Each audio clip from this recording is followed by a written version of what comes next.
Xyloff squirmed uncomfortably in his gelatinous form, his sensory tendrils twitching with anxiety as he faced the High Council of the Galactic Confederation.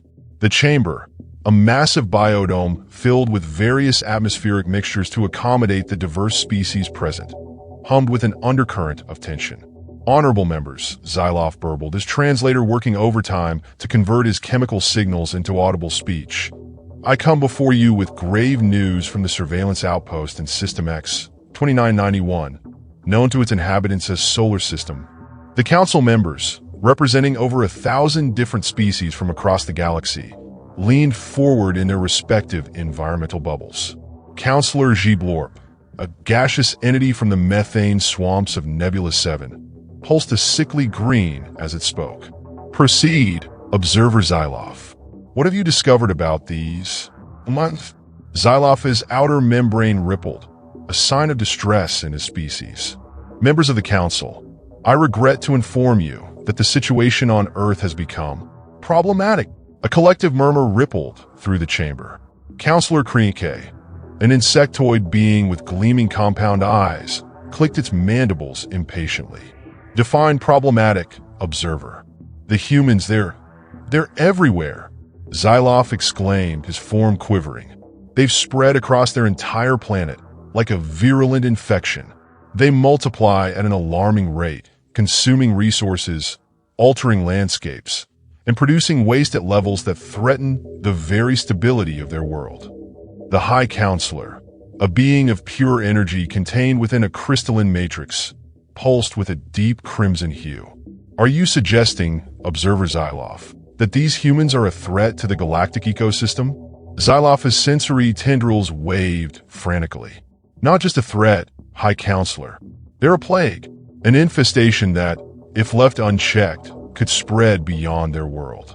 They've already sent primitive probes beyond their solar system. It's only a matter of time before they develop faster-than-light travel and become a menace to the entire galaxy." The chamber erupted into chaos as council members debated among themselves. Some argued for immediate quarantine, others for more observation. It was Counselor Alorix, a silicon-based life form from the crystalline planets of the Andromeda Galaxy, who finally brought order with a resonating chime from its crystalline body. "Silence." Alorix's voice reverberated through the chamber. "We must approach this with caution.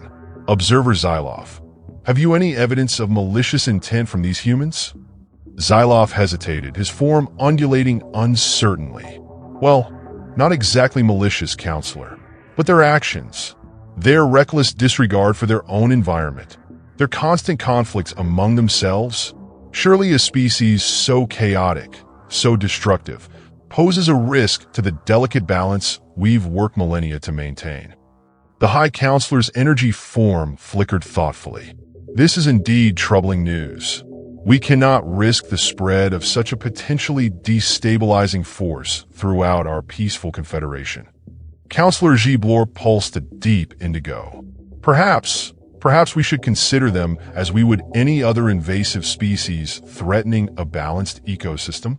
A heavy silence fell over the chamber as the implications of Gblorp's words sank in.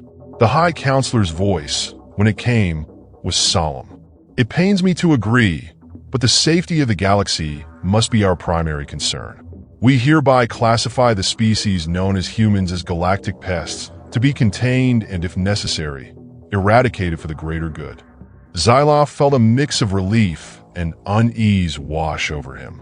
He had done his duty, reported his findings. Yet as he gazed around the council chamber, noting the grim determination on the faces or equivalent sensory organs of the assembled beings, he couldn't shake the feeling that something was off. As the council began to debate methods of containment and potential eradication, Xyloff's thoughts drifted back to Earth, to the chaotic, vibrant, confusing world he had observed, to the humans, with their puzzling mix of cruelty and kindness, destruction and creation. "What if we're making a terrible mistake?" he whispered to himself, his words lost in the growing clamor of the council's plans. But the decision had been made. Humanity, unaware and unprepared, had just been declared a galactic menace. And somewhere in the vast expanse of space, Wheels were set in motion that would change the fate of both humanity and the Galactic Confederation forever. Dr. Amara Okafor squinted at her computer screen, her brow furrowed in confusion. The data streaming in from satellites and ground stations around the world made absolutely no sense. "Rain," she called out to her research assistant. "Come take a look at this. Tell me I'm not going crazy." Rain Nakamura, a wiry postdoc with a shock of blue hair, rolled her chair over to Amara's station. Her eyes widened as she took in the readings. "What the? Is this for real?" Amara nodded grimly. Every environmental monitoring system on the planet is reporting the same thing. Pollution levels are plummeting. Ozone depletion is reversing at an impossible rate. Even ocean acidification is, well, just look. The screen showed a cascade of graphs, all trending sharply downward. It was as if the planet's entire ecosystem was suddenly healing itself at a rate that defied all scientific understanding. "But this is good news, right?" Rain asked, her voice tinged with uncertainty. "I mean, this is what we've been working towards for decades." Amara leaned back in her chair, rubbing her temples. "Good? Maybe. Natural? Absolutely not. Something is interfering with Earth systems on a global scale, and we have no idea what it is or what the long-term consequences might be." As if on cue, Amara's phone buzzed with an incoming video call. The caller ID read Dr. Esteban Reyes, Arecibo Observatory. She answered, putting it on speaker. "Amara, are you seeing this?" Esteban's face appeared on the screen, his usually calm demeanor replaced by barely contained excitement. "The environmental data? Yeah, we're looking at it now. It's Dash." No. Esteban interrupted. "Well, yes, that too, but I'm talking about the signals. We're picking up massive energy readings from the edge of the solar system. Whatever's causing the changes to Earth's environment, I think we've found the source." Amara and Rain exchanged stunned looks. "Are you saying?" Rain began. "Extraterrestrial intervention," Esteban finished. "It's the only explanation that fits. We're not alone, and whoever's out there is doing something to our planet." As the implications sank in, a deafening boom shook the research facility. Alarms blared as Amara and Rain rushed to the window. In the sky above, a sight that defied belief unfolded. Massive structures, gleaming with an otherworldly iridescence, descended through the clouds. They were clearly artificial, clearly not of this world, and they were everywhere. "Oh my God," Rain whispered. "They're cleaning the atmosphere." Indeed, the alien machines seemed to be absorbing pollutants, processing them, and releasing pristine air. It was an awe-inspiring sight, but the fear in Amara's gut only grew. "This is wrong," she muttered. "They're interfering with complex systems they can't possibly understand. The road to hell is paved with good intentions, and right now, we're on a highway." Over the next few weeks, the alien presence became impossible to ignore. Their machines worked tirelessly, scrubbing the air, purifying water bodies, even beginning to reverse deforestation. World leaders were in a frenzy. Militaries were on high alert, but any attempts to communicate with the alien forces were met with silence. The public reaction was mixed. Many celebrated what they saw as divine intervention, a solution to the environmental crisis that had plagued humanity for generations. Others, like Amara and her team, grew increasingly concerned about the unforeseen consequences of such rapid, forced changes to the planet's delicate balance. It was Rain who first noticed the disturbing trend. "Amara, look at this," she said one day, her voice tight with worry. "The rapid environmental changes, they're having an effect on the ecosystem that the aliens clearly didn't anticipate." Amara leaned in, her heart sinking as she processed the data. Species that had adapted to polluted environments were dying off en masse. Invasive species introduced by human activity were running rampant without their usual constraints. Weather patterns were shifting erratically as the atmosphere rebalanced itself. "It's chaos," Amara breathed. "Ecological chaos. They're trying to help, but they're going to destroy everything." As if to punctuate her words, reports started flooding in from around the globe. Crop failures due to the sudden disappearance of pollinating insects. Coastal communities devastated by abrupt changes in ocean currents. Violent storms forming in regions that had never experienced such weather. The alien intervention, meant to save humanity from itself, was pushing the planet's ecosystems to the brink of collapse. In a secret facility deep beneath the Rocky Mountains, General Kira Yoshida stood before a group of the world's top scientists, military leaders, and diplomats. The tension in the room was palpable. "Ladies and gentlemen," she began, her voice steady despite the gravity of the situation, "it appears we've been quarantined.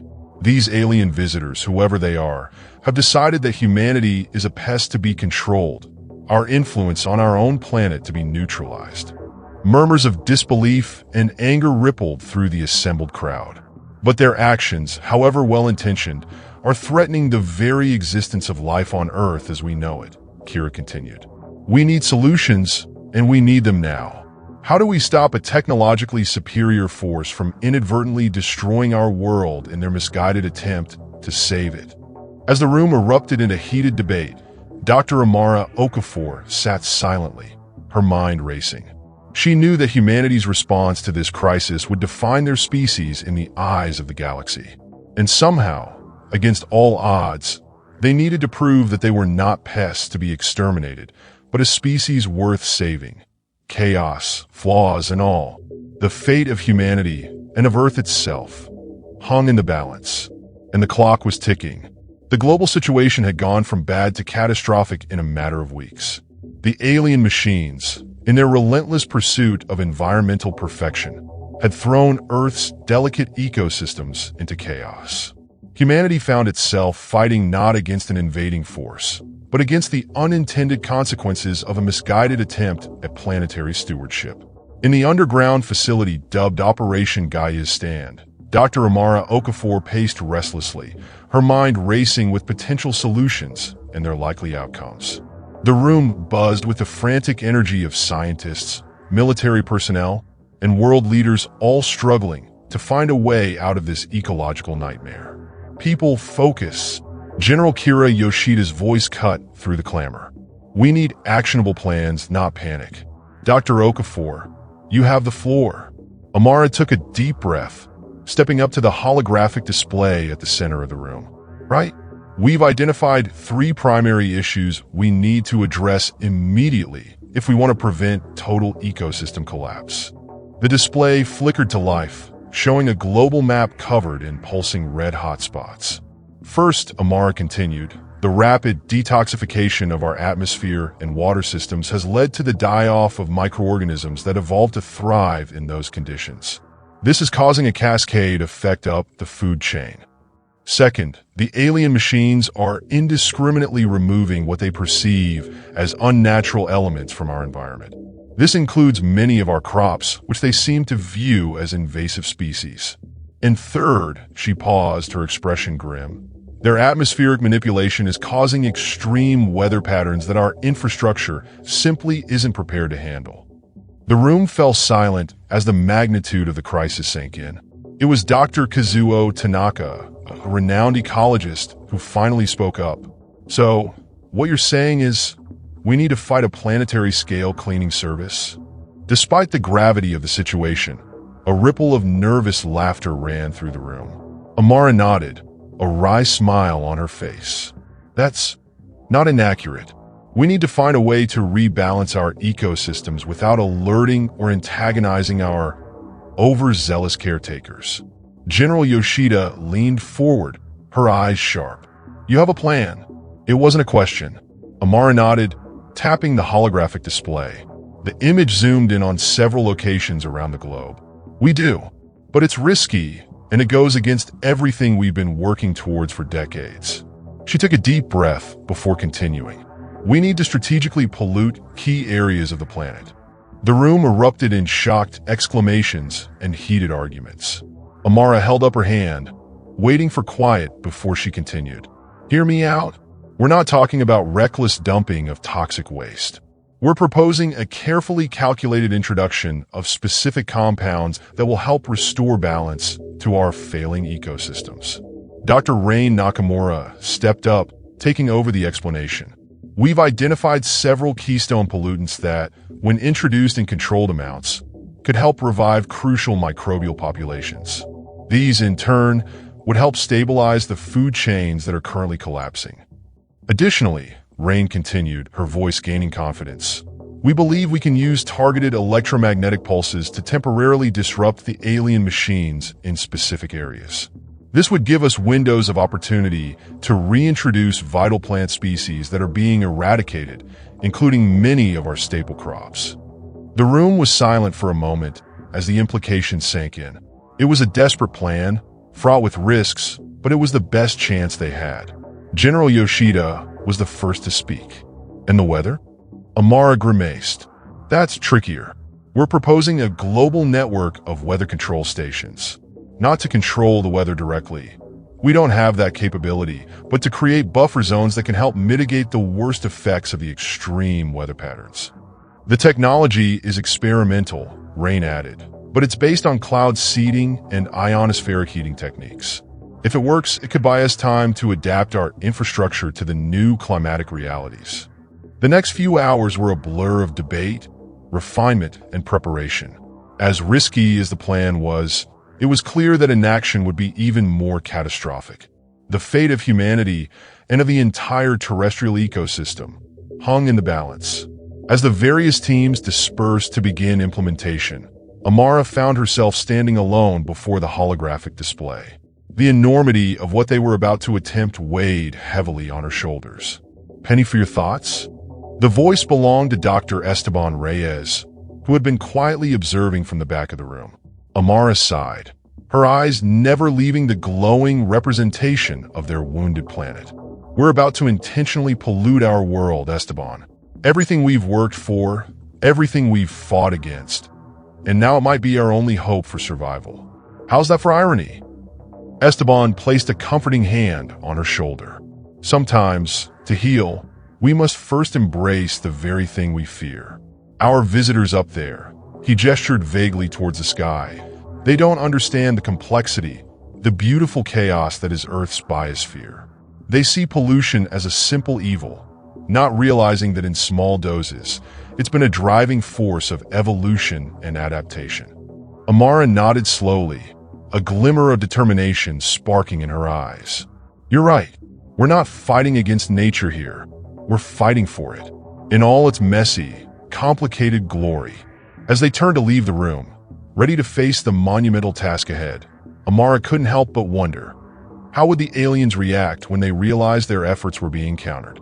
And more importantly, could humanity prove that they were more than just pests, that they were, in fact, the guardians their planet needed? The next few weeks would test the ingenuity, resilience, and unity of the human race like never before.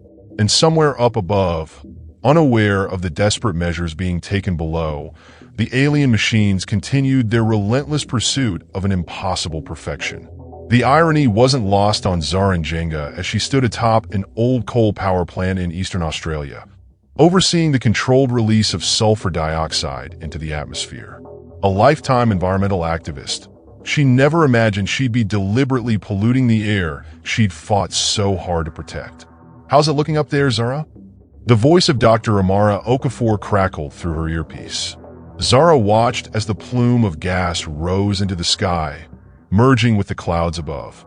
It's surreal document, but the dispersion looks good. No sign of alien interference yet. Similar scenes were playing out across the globe. From the industrial centers of China to the vast plains of the American Midwest, carefully selected sites were reintroducing specific pollutants into the environment. It was a desperate gambit, a plan that flew in the face of decades of environmental policy. But desperate times called for desperate measures.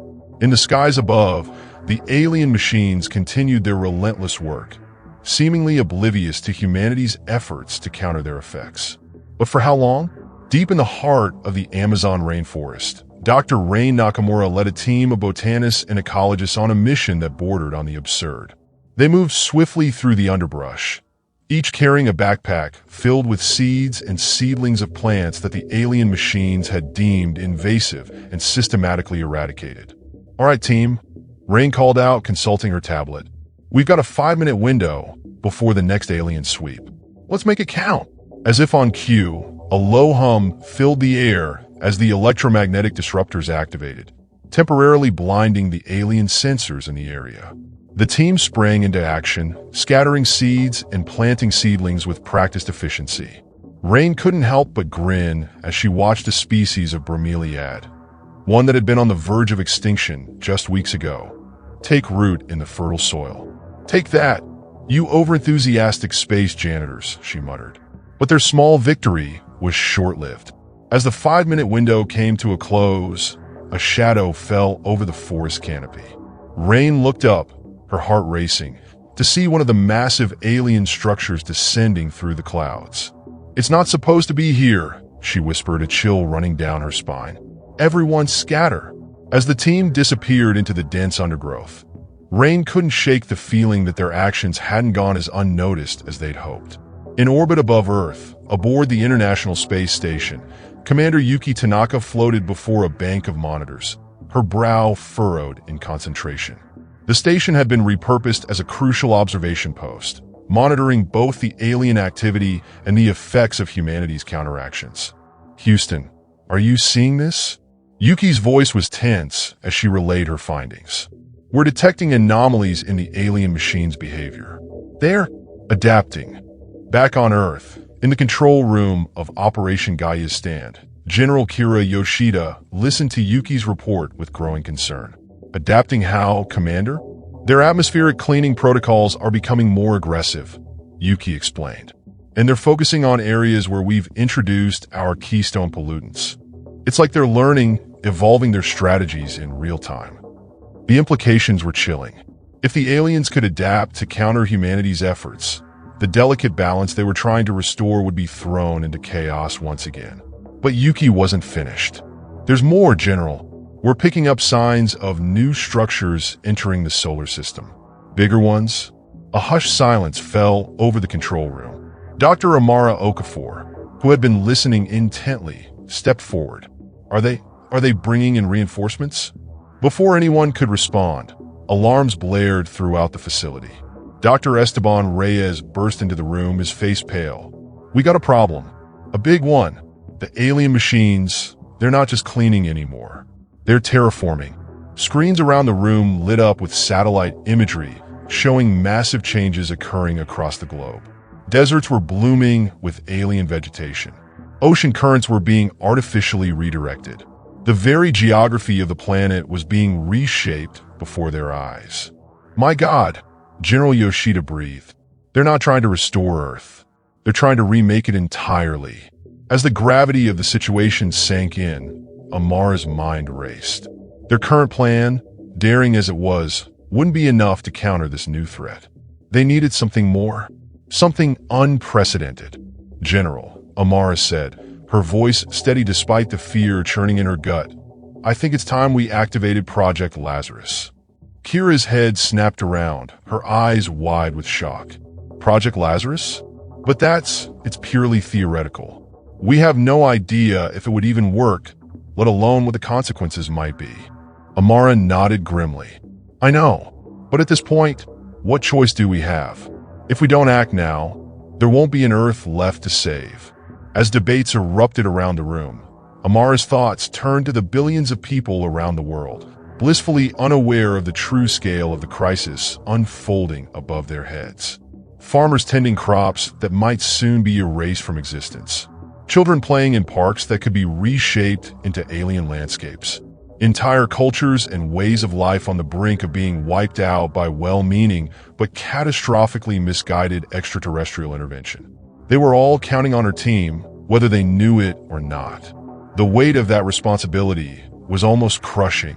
But as Amara looked around the room at the determined faces of her colleagues, scientists, soldiers, leaders from every corner of the globe united in a common cause, she felt a glimmer of hope. Humanity had faced extinction before, had stared into the abyss and clawed its way back from the brink time and time again. They were resourceful, they were adaptable, and most importantly, they were stubborn. If these aliens thought humans were pests, they were about to learn just how resilient pests could be.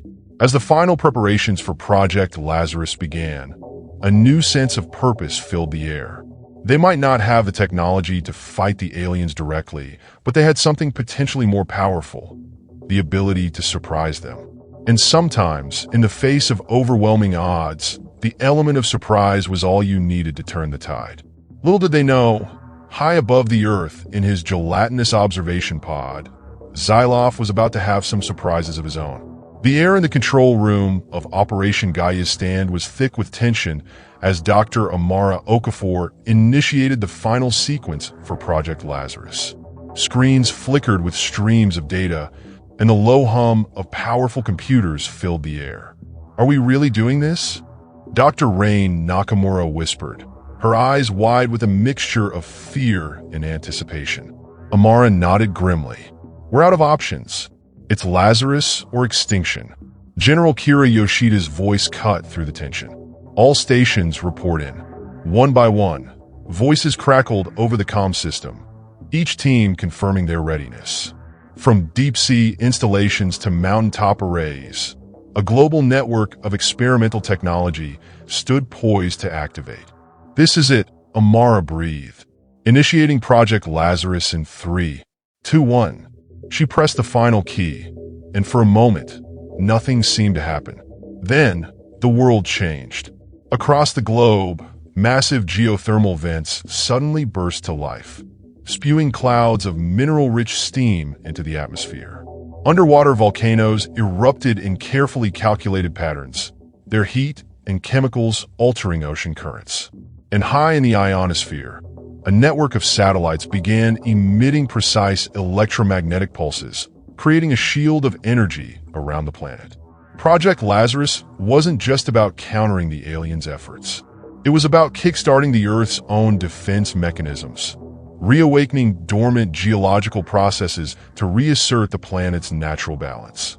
In orbit, Commander Yuki Tanaka watched in awe as the Earth seemed to come alive beneath her. "Houston, are you seeing this? It's beautiful." But beauty came at a price. As Project Lazarus took effect, the consequences were immediate and dramatic. High above the Earth, in his gelatinous observation pod, Xyloff was in a state of panic. His sensory tendrils quivered uncontrollably as he absorbed the flood of data pouring in from the planet below.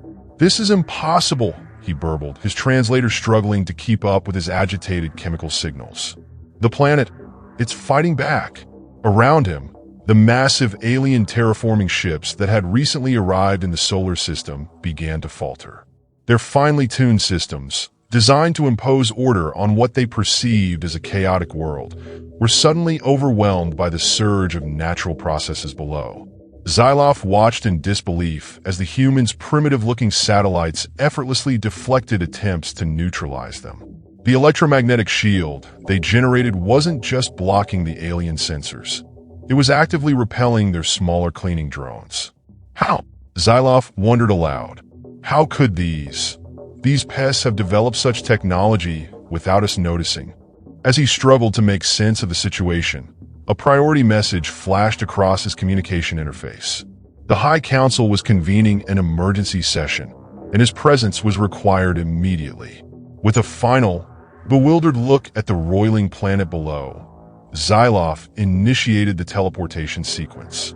In a flash of energy, he vanished from Earth orbit, leaving behind a world in the throes of radical transformation. Back on Earth, the initial euphoria of Project Lazarus's activation quickly gave way to grim determination. The planet was indeed fighting back against the alien intervention, but the process was far from controlled. Magnitude 8.1 earthquake off the coast of Chile, a technician called out. Category 5 hurricane forming in the Atlantic, another reported. Amara gripped the edge of her console, her knuckles white. They had known there would be consequences, but the sheer scale of the geological and meteorological events unfolding was staggering. "We've opened Pandora's box," Dr. Kazuo Tanaka muttered, shaking his head as he reviewed the incoming data. "No," Amara countered, her voice firm. "We've given Gaia her teeth back. Now we just have to hope she remembers how to use them." As if in response to her words, the facility shuddered as a tremor passed through the ground. Warning klaxons blared as systems registered yet another seismic event. "Dr. Okafor," General Yoshida's voice cut through the chaos. "We're receiving reports from around the globe. The alien machines, they're retreating." A cheer went up around the room, but Amara couldn't shake the feeling that this was far from over. "They're retreating, but they're not leaving," she said, pointing to a live feed from one of their orbital satellites. "Look." The image showed the massive alien ships pulling back to a higher orbit, reorganizing themselves into a new formation. They were no longer actively interfering with the Earth, but they weren't abandoning their mission either. "They're regrouping," Kira realized, her expression grim. "Adapting their strategy." Amara nodded. "And so must we. Rain, I need you to coordinate with our field teams. We need to start mitigating the effects of Lazarus wherever we can. Kazuo, work with the climate modeling team. We need to predict how these changes will evolve over the next few weeks and months." As the team sprang into action, Amara found herself drawn to a particular monitor. It showed a real-time view of the Earth from one of their high-altitude drones. The planet below was a swirling mass of clouds and energy, punctuated by erupting volcanoes and shifting landmasses. It was chaos. It was terrifying. It was also, Amara realized with a start, alive in a way she had never seen before. The Earth wasn't just a ball of rock hurtling through space. It was a complex, interconnected system, and they had just kick-started its immune response on a planetary scale. "What have we done?" she whispered to herself, awe and trepidation warring in her voice. Light years away, in the great biodome chamber of the Galactic Confederation, Xyloff found himself facing a council that was, for the first time in his memory, afraid. "Explain yourself, Observer Xyloff." The High Counselor's energy form pulsed an angry red. "How could you have missed the presence of such advanced technology on this supposedly primitive world?" Xyloff's form quivered, struggling to maintain cohesion under the onslaught of accusatory pheromones filling the chamber. "Honorable Council, I have no explanation. The humans showed no signs of such capabilities during my observations. This unprecedented." Counselor Blorp's gaseous form roiled ominously. "Perhaps your observations were flawed from the start. These humans are clearly more than simple pests to be managed." "Indeed," chittered Counselor Kae, its compound eyes flashing. "They have demonstrated an understanding of planetary dynamics that rivals our own, and their willingness to unleash such forces to protect their world. It speaks to a level of determination we may have gravely underestimated." The chamber fell silent as the implications sank in. The Galactic Confederation, in its eons of existence, had never encountered a species quite like humanity before. A species willing to risk its own extinction to maintain the complex, chaotic balance of its homeworld. It was Counselor Alorix who finally broke the silence, its crystalline form resonating with a thoughtful hum. Perhaps we have been too hasty in our judgment. These humans, for all their apparent destructiveness, seem to possess a deep connection to their world that we failed to recognize." The High Counselor's energy form flickered uncertainly. "Are you suggesting we simply abandon our efforts? Leave this volatile species unchecked?" "No, Alorix responded. I am suggesting we reassess. Our current approach has clearly failed. We must consider the possibility that our understanding of planetary health and balance may not be as universal as we believed." As the council erupted into debate, Xyloff found his thoughts drifting back to Earth, to the chaotic, vibrant, confusing world he had observed, to the humans with their baffling mix of destruction and creation, short-sightedness and ingenuity. For the first time, he allowed himself to consider a radical notion. What if the humans weren't pests to be controlled, but potential allies in the greater galactic ecosystem? What if their chaotic approach to existence wasn't a flaw, but a feature, one that the Confederation, in its pursuit of cosmic order, had forgotten the value of? As the debate raged on around him, Xyloff made a decision. He would return to Earth, not as a distant observer, but as a direct emissary. It was time to understand these humans on their own terms, in all their messy, complicated glory. The fate of Earth, and perhaps the future of the Galactic Confederation itself, might depend on it. The sun rose over a changed Earth. Coastlines had shifted. New islands had emerged from the depths of the oceans. and the very air seemed charged with a primordial energy. In the wake of Project Lazarus, humanity found itself facing a world that was at once familiar and utterly alien. Dr. Amara Okafor stood atop a cliff overlooking what had once been the Sahara Desert, where endless sand dunes had stretched to the horizon. A vast savanna now teemed with life. Herds of reintroduced megafauna grazed on lush grasses, while flocks of birds darkened the sky. "It's beautiful," breathed Dr. Rain Nakamura, standing beside her. "And terrifying." Amara nodded, her expression a mix of awe and concern. "We've unleashed forces beyond our control. The Earth is healing itself, but at what cost?" Reports from around the globe painted a picture of a planet in flux.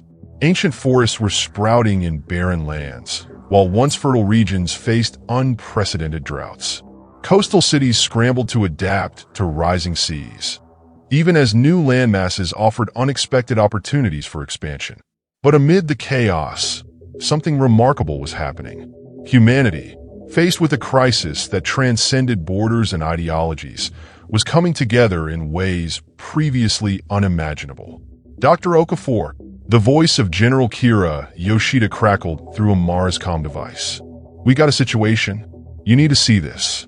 In low Earth orbit, Commander Yuki Tanaka watched in disbelief as a small alien craft detached itself from the larger fleet and began its descent towards the planet's surface. "Houston, are you seeing this?" she called, her voice tense. "They're coming down. This is not a drill."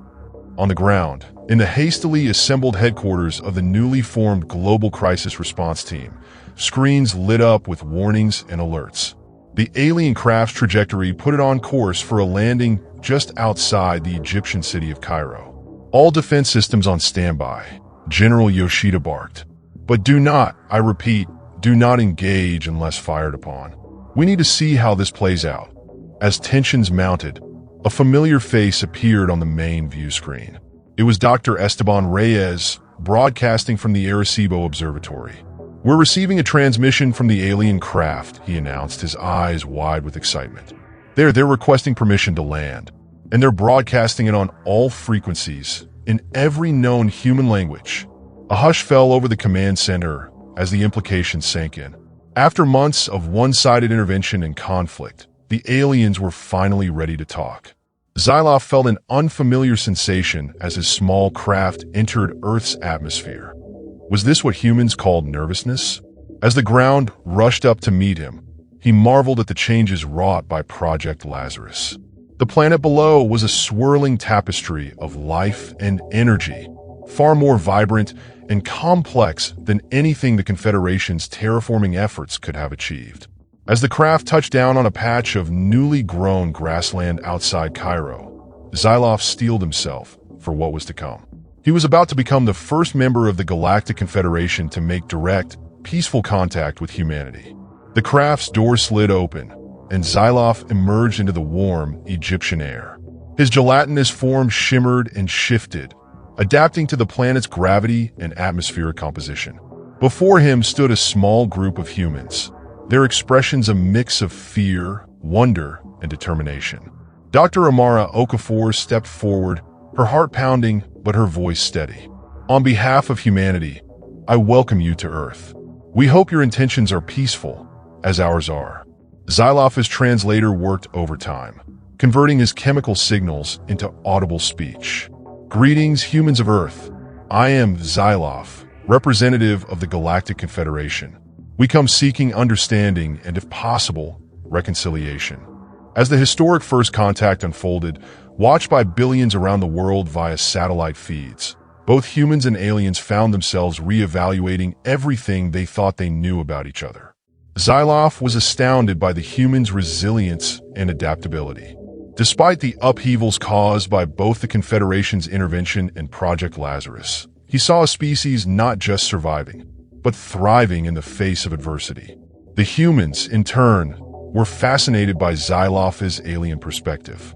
As he explained the Confederation's initial misunderstanding of Earth's ecosystem, many were surprised to find themselves sympathizing with the aliens' well-intentioned but misguided efforts. "We saw your pollution, your conflicts, your seeming disregard for your own world," Xyloff explained, his form rippling with emotion. "We thought we were helping, bringing order to chaos. We didn't understand that the chaos was the order." Amara nodded, a wry smile on her face. "And we didn't realize that by fighting so hard to protect our world, we'd end up changing it in ways we never imagined. It seems both our species have a lot to learn about unintended consequences." As the discussions continued, broadcast to a captivated global audience, a new understanding began to emerge. The aliens' advanced technology and the humans' intimate knowledge of Earth's complex systems complemented each other in unexpected ways. Ideas were exchanged, theories debated, and slowly, a framework for coexistence began to take shape. The Galactic Confederation would cease its direct intervention, instead offering technological assistance to help humanity manage the after-effects of Project Lazarus. In return, humans would share their unique insights into adaptive ecosystem management, filling gaps in the Confederation's knowledge that millennia of ordered existence had created. But the most profound changes were philosophical. The aliens, long accustomed to seeing the universe through the lens of cosmic order, began to appreciate the value of controlled chaos in fostering resilience and innovation. The humans, for their part, gained a new perspective on their place in the galaxy and the long-term consequences of their actions. Years passed, and the scars left by the Great Transformation began to heal. The new Earth that emerged was neither the polluted world the aliens had first encountered, nor the perfectly ordered system they had envisioned. Instead, it was a vibrant, dynamic planet, its restored biosphere a testament to the power of balanced coexistence. Amara stood once again on the cliff overlooking the former Sahara, now a thriving savanna interspersed with human settlements and alien research stations. Beside her, Xyloph's gelatinous form shimmered in the African sun. "You know," Amara mused, "there's an old Earth saying, 'The road to hell is paved with good intentions.' I think both our species have learned the truth of that the hard way." Xyloph's translator emitted a sound remarkably like a chuckle. "Indeed.